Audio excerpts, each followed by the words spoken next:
What's up everybody, it's Cobalt here and welcome back to another video. In today's video, I am essentially doing a video that Hello Studios has already done, but it's fine, you know, I'm allowed to make the same thing. I'm allowed to try this myself, and you're probably wondering, what is it that I'm doing? And that is taking an authentic Littlest Pet Shop and turning it into its prototype counterpart. So as an even simpler explanation, basically, I am going to be customizing a rare, authentic Littlest Pet Shop, and hopefully I don't mess up, because if I did, that would suck. Alright, so here is the LPS that is going under the knife, so to speak, today. I'm not cutting her up, I'm just painting her. And that is LPS 675, also known as Savannah Reed from LPS Popular, which is why this LPS is so popular and expensive and rare. But she's also Velvet from LPS Red Lights, of course. Regardless of what makes this LPS so popular, I do think that she's a super cute LPS, and once again, here is what the prototype version looks like. I think it's really cool, and I'm kind of sad that Hasbro never released the prototype because I really like it. So this is the LPS that actually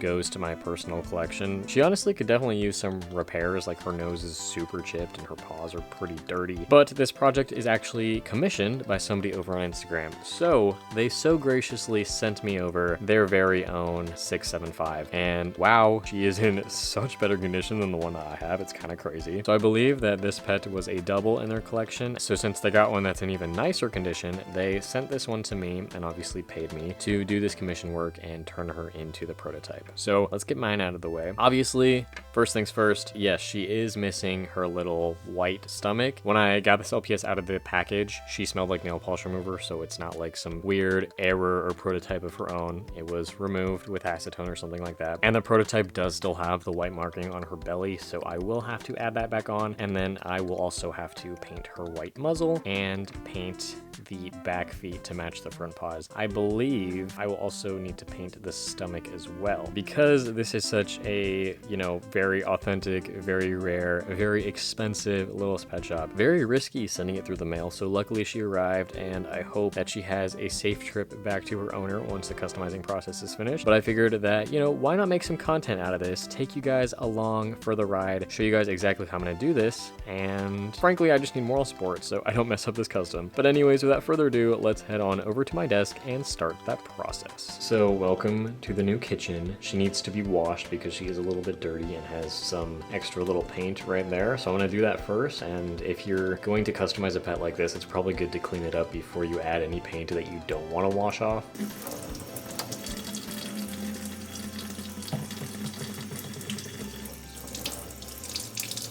Alright, so welcome to the desk. You can see she's still a little bit wet, but I basically cleaned her all off. She does have this little speck of paint here, which I'm probably going to have to remove with nail polish remover at some point, but I can worry about that later, you know, it's fine. But yeah, here's the desk. You guys have never seen this place before. It's another new location. I got these little trays so that I can actually attempt to keep my desk clean and paint free for once in my life. But here's the paint that I'm going to be using today. It is called Model Color by a brand called Vallejo. So I use this kind of paint along with Americana. Americana, you can pretty much buy at like any craft store, but this stuff is a little bit harder to find and it is expensive for how little paint you get. Yeah, this isn't even an ounce of paint, and I spent like $10 on this, guys. Like, I don't want to talk about it, but if you want to buy this for yourself, I will put the Amazon link down below in the description. I know, I don't want to support Amazon either. If you're lucky, you can find this at like an independent craft store. I've seen this at some like random hobby stores like that too, which is a great find. I've also been told that they sell this paint at Hobby Lobby, but I don't want to support Hobby Lobby either, so pick your poison, I guess. But the reason why I'm using this paint and the reason why I'm justifying how much money it costs for how little paint you get is because this is the most opaque white paint that I've come across, and obviously white paint is hard to find because it's white, it's a very light color, it's going to take a lot of layers, and more layers equals a streakier paint job. And especially for something like this where I'm essentially touching up or adding to a pre-existing LPS to make her still look like an authentic pet, you want to make sure that the paint is very thin. And this paint is thin and opaque, which is awesome. I'm gonna start with her muzzle because that's gonna be the hardest part, and let's just get the hardest part out of the way first. I'm also going to use 2 brushes here. The brand of brushes you use literally doesn't matter. I don't even know what kind of brushes these are, but we got like a standard little round guy and then a long thin guy, which is bent, not by design. This is what happens when you leave your paintbrushes in water, but honestly, it being bent kind of makes it easier to use, which is kind of cool. But yeah, you can see my brushes are absolutely disgusting and not taken care of, but if it works, it works. Trust the process. Just get 2 brushes that are like this. They're great for details, especially, you know, when it comes to the little triangle shapes on her paws. That I'm definitely going to use this guy for. And like her paws are a little bit chipped and dirty, so I'll probably end up repainting those as well as I'm working on the designs that I'm actually adding to this LPS. Okay, I went ahead and got some clean water too, because if you're working with strictly white paint, you obviously don't want it to stain with other colors. And even though I did say this paint is pretty liquidy on its own, I'm still going to get my brush wet, add a little bit of water, just so that the paint is a little bit more fluid and easier to use. I also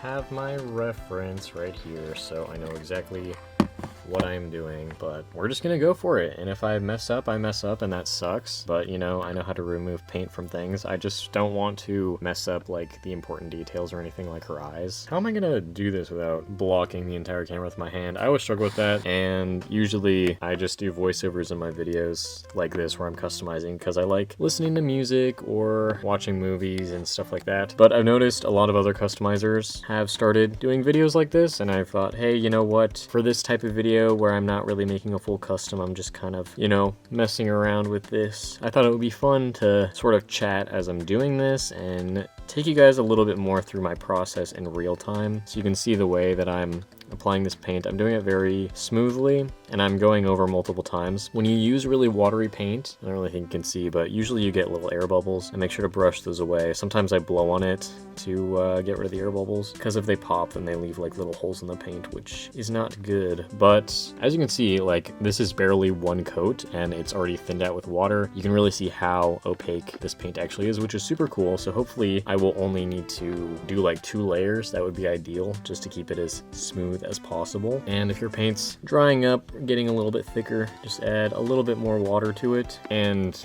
there's no like real science to how much you should add. You just kind of got to feel it out for yourself and learn what works. Just because that works for me does not mean it's going to work for you. So figure out what works for you and make your custom. Okay, I think that's about as good as it's gonna get on camera. I'm definitely going to clean up the edges off camera so that it's a legitimate circle. But I mean, if I were you, if you wanted to make your own prototype custom, I'd recommend just buying a fake LPS and doing it, because like I said, doing it on the real thing is risky, man. I think, oh, there's like a, oh no, there's a big glob of paint right here that's about to drip. This little piece of paint here on her ear is gonna be really easy to take off because this dark brown is the actual plastic, but this orangey color is the color of the factory paint, so fixing that would be a little bit more difficult. And the shape around her muzzle is a little bit wider than this, but I'm starting off small so that I can continue to go out instead of like adding too much and then kind of being screwed. But while I'm waiting for that to dry, I'm going to get a little bit of paint on her back feet, and I'll probably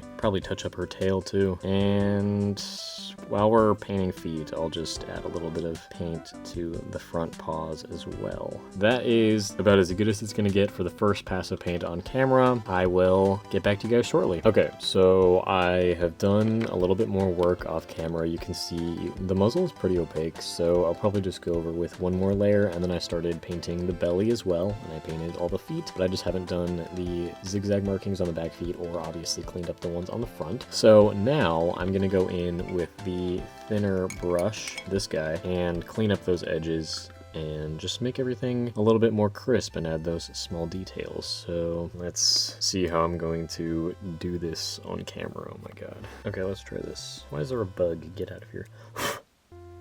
So I think the most important part of this is making sure that it's like symmetrical on both sides, and again, remembering to keep everything smooth. Basically, I'm gonna paint these edges, smooth it into what I already have, and then go over with 1 more layer just to sort of unify everything. But the hardest part is getting those edges smooth. So that's pretty good. I noticed it's not like a perfect circle because of the way the base is sculpted, and like the cheeks and stuff, it sort of flares out a little bit on the sides like that, but I definitely need to add some more white paint up here at the top of the muzzle and just connect everything back down.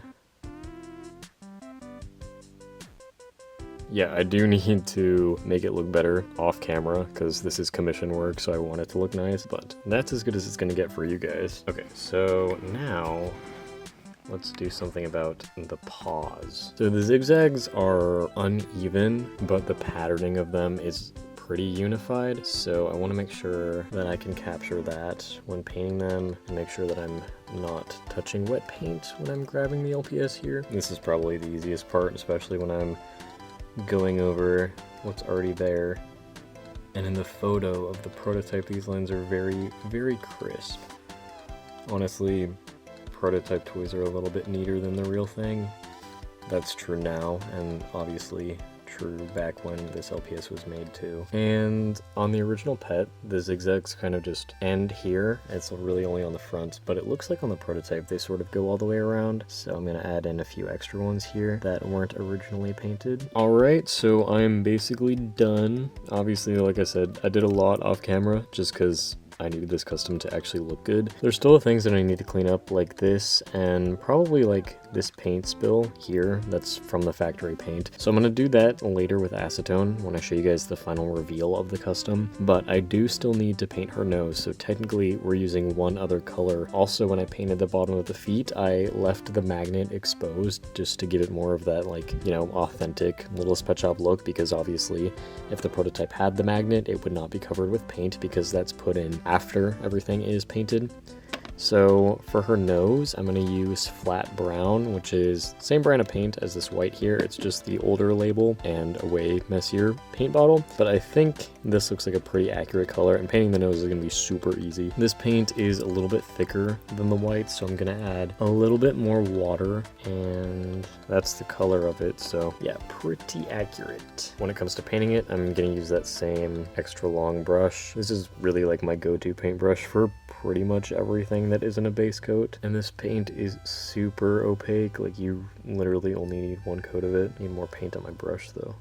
And there you go, she's got a brand new nose. I think it looks pretty good. The paint is obviously still wet, so it's going to be less shiny when it's dry, but I'm going to go over everything that I painted with a really light coat of matte Mod Podge. I mix a lot of water, but that's what I use when I seal all of my customs, and that will unify it, get rid of the sort of paint streaks you can see. It's not necessarily streaky, but it'll just like flatten everything out and give it a consistent finish that will also match the paint that's already on the LPS because it dries a little bit more satin. And I'll probably add a touch of gloss glaze to the nose, and I use Liquitex gloss. And usually when I do customs, I would sign them on the bottom, but I think I'm not going to sign or date this custom because it's a partial custom, but it's also just meant to look like an exact prototype. If I painted the entire thing from scratch, I would still sign it, but I think in this instance, I'm just gonna leave it alone because also this is not even my Littlest Pet Shop. Somebody sent this to me to paint for them, but I'm pretty happy with how she looks. So now let's get on to the final reveal when she is all cleaned up and ready to be mailed out. All right, here is the final result of the custom. I'm pretty happy with how she turned out. I think all the white paint that I added is very smooth. As you can see, I cleaned up some of the paint errors that were just on the base itself, and she just looks very crisp and fresh. So again, obviously you guys watched me paint her, but I painted the white muzzle, the brown nose, all of the white paws, the white tip on the tail, and the white on the belly. Here's another comparison between my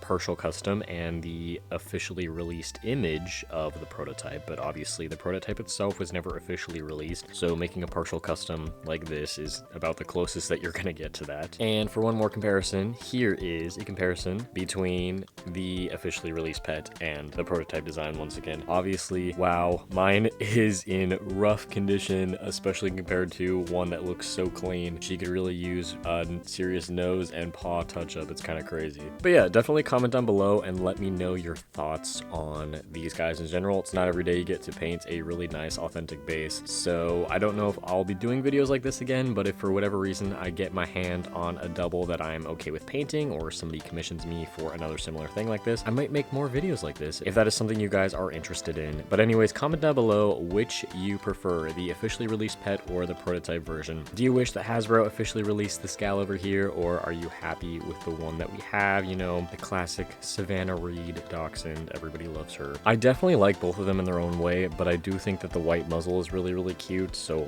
I kind of wish that maybe she had this, but either way, I'm happy with the officially released pet. But as I was painting her, I got to thinking, you know, Basic Fun with their new release of Littlest Pet Shops has been doing quite a few sort of remakes of G2 LPS, and I'm wondering if maybe they would ever attempt to remake a prototype design or like create the prototype actually officially. I don't know. Let me know your guys' thoughts on that down below in the comments as well. But anyways, that is it for today's video. Thank you all so much for watching. I also need you guys all to comment down below and manifest that this LPS actually successfully makes it back to the commissioner, because I would be devastated if I was responsible for losing a 675 in the mail. But anyways, yeah, that is it, and I will see you guys all in my next video. Bye!